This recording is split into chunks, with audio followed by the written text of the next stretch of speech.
Today we are going to discuss system design for web crawler. So let's dive in. A web crawler is known as robot or spider. It is widely used by search engines to discover new or updated content on the web.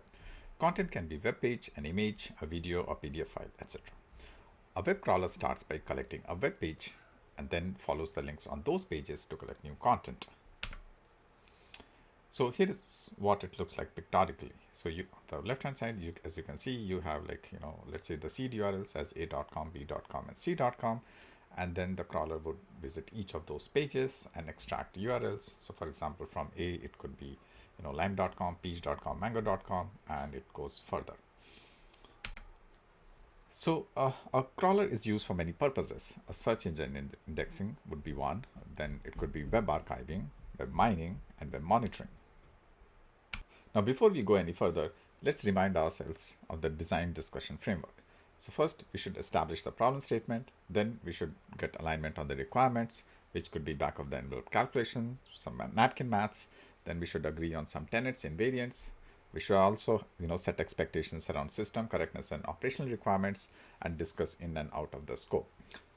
Then we should have the high-level design, and also, once the high-level design is kind of agreed upon, then we can kind of dive deeper into, some low-level design stuffs and discuss dependencies.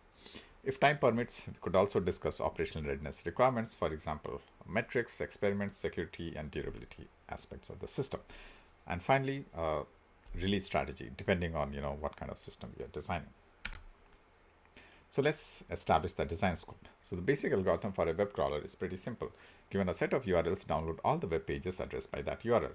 Then extract URLs from those web pages and add new URLs to the list of URLs to be downloaded, and repeat these 3 steps.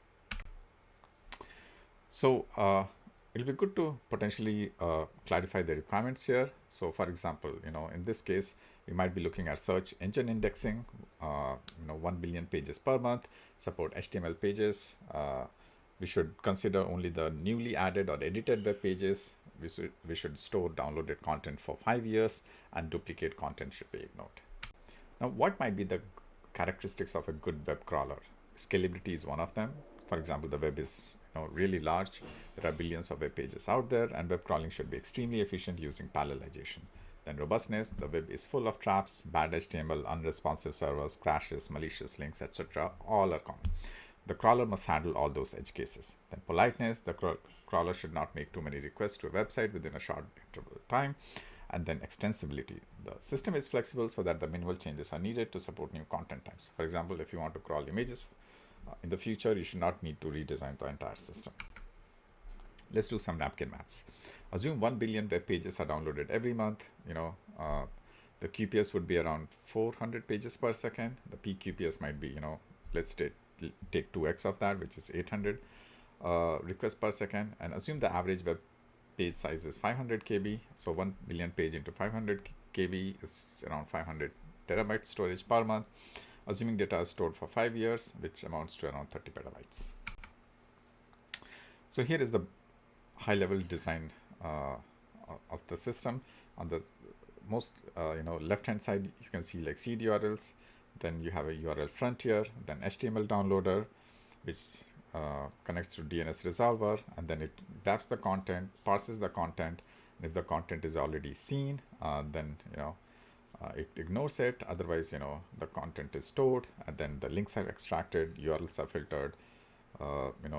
We should have some logic to address the if you have the URLs already seen, and then there is storage for URLs. Now let's go through these boxes one by one. So seed URLs. A web crawler uses seed URLs as a starting point for the crawl process. For example, to crawl all web pages from a university website, an intuitive way to select seed URLs is to university's domain name. Then there's URL frontier. Most modern web crawlers split the crawl state into 2, to be downloaded and already downloaded. The component that stores URLs to be downloaded is called URL frontier. Then HTML downloader. The HTML downloader downloads web pages from the internet. Those URLs are provided by the URL frontier. Then there's a DNS resolver. To download a web page, a URL must be translated into an IP address. The HTML downloader calls the DNS resolver to get the corresponding IP address for the URL. There's a content parser. After a web page is downloaded, it must be parsed and validated because malformed web pages could provoke problems and waste storage space. Implementing a content parser in a crawl server will slow down the crawling process. Thus, the content parser is a separate component. Content scene. Online research reveals that 29% of web pages are duplicate contents, which may cause the same content to be stored multiple times. We introduce the content scene data structure to eliminate data redundancy and shortening processing time. It helps to detect new content previously stored in the system. Content storage. It is a storage system for storing HTML content. The choice of storage system depends on the factors such as data type, data size, access frequency, lifespan, etc. Both disk and memory are used. Most of the content stored on disk because the data set is too big. If it is too big to fit in the memory, that might be an issue. Then popular content is kept in memory to reduce latency. These are pretty standard stuff. URL extractor. The URL extractor parses and extracts links from HTML pages. The figure shows an example of link extraction process. Relative paths are converted to absolute URLs by adding the, let's say if it's Wikipedia URL, then Wikipedia prefix. Then you have URL filters, URL scene logic, and URL storage. Now let's look at the web crawler workflow. So first you add URLs to the URL frontier. HTML downloader fetches the list of URLs from URL frontier. Then HTML downloader gets the IP addresses and starts downloading. Then the content is parsed, and it's checked whether the pages are malformed or not. And after that, in step 5, the content is parsed and validated. It is passed to the content scene. And step 6 is if content scene component checks if a HTML pages is already in the storage or not. Then in step 7, link extractor extracts links from the HTML pages. Extracted links are passed to the URL filter. After links are filtered, they are passed to the URL scene component. URL scene component checks if a URL is already in the storage. If it is yes, it is processed before and nothing needs to be done. If URL is not processed before, it is added to the URL frontier. Let's do some deep dive. So on a high level, it could be kind of, the approaches could be depth first search or breadth first search. Then we could also kind of, discuss more about URL frontier, HTML downloader, talk about robustness, extensibility, and detecting and avoiding problematic content. Now, DFS versus BFS. You can think of a web as a directed graph where web pages serve as nodes and hyperlinks as edges. The crawl process can be seen as traversing a directed graph from one page to others. Two common graph traversal algorithms are DFS and BFS. However, DFS is usually not a good choice because of the depth of DFS can be very, very deep. BFS is commonly used by web crawlers and is implemented as a first in, first out queue. In a FIFO queue, URLs are dequeued in the order they are in queue, which is pretty obvious. Now, BFS is commonly used by web crawlers and is implemented by a first in, first out queue data structures. In queue, URLs are dequeued and in the order they are in queue, which is kind of obvious. Politeness. Generally, a web crawler should avoid sending too many requests to the same host server within a short period of time. Sending too many requests is considered impolite and even treated as denial of service attack. For example, without any constraint, the crawler can send thousands of requests every second to the same website, which can overwhelm the web servers. Now, queue router. It ensures that each queue only contains URLs from the same host. Mapping table, it maps each host to a queue.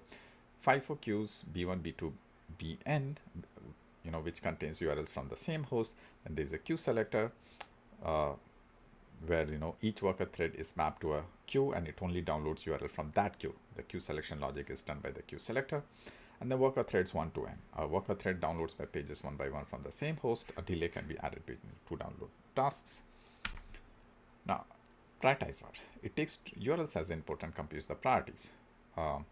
So, for example, here we have queue F1 to Fn, and each queue has an assigned priority. Queues with high priority are selected with high probability. Randomly choosing a queue with a bias towards queues with higher priority.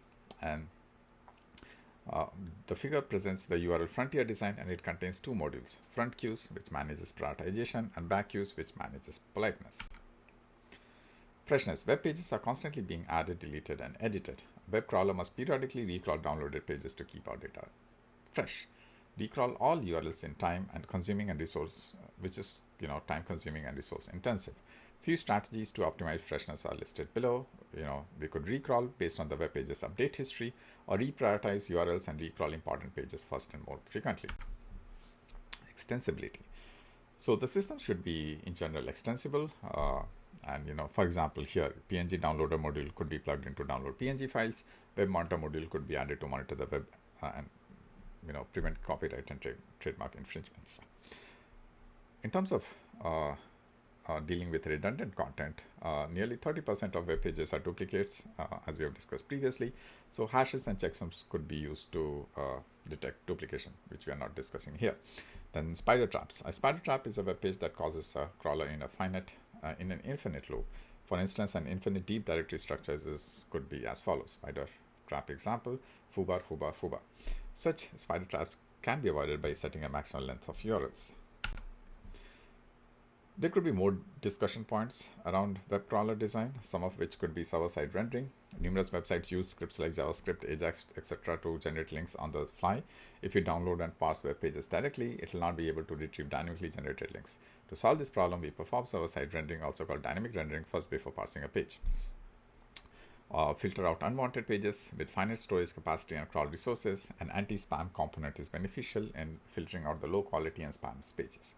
Database replication and sharding. Techniques like replication and sharding are used to improve the data layer availability, scalability, and reliability. Horizontal scaling. For large-scale crawl, hundreds and even thousands of servers are needed to perform download tasks. The key is to keep servers stateless. Availability, consistency, and reliability. These concepts are at the core of any large system success. Analytics. Collecting and analyzing data are important parts of the system because data is key ingredient for fine-tuning, and which is obvious and should be considered in all non-trivial systems. That's all I got. Hope this was useful. Have a nice time. Like and subscribe for more such content.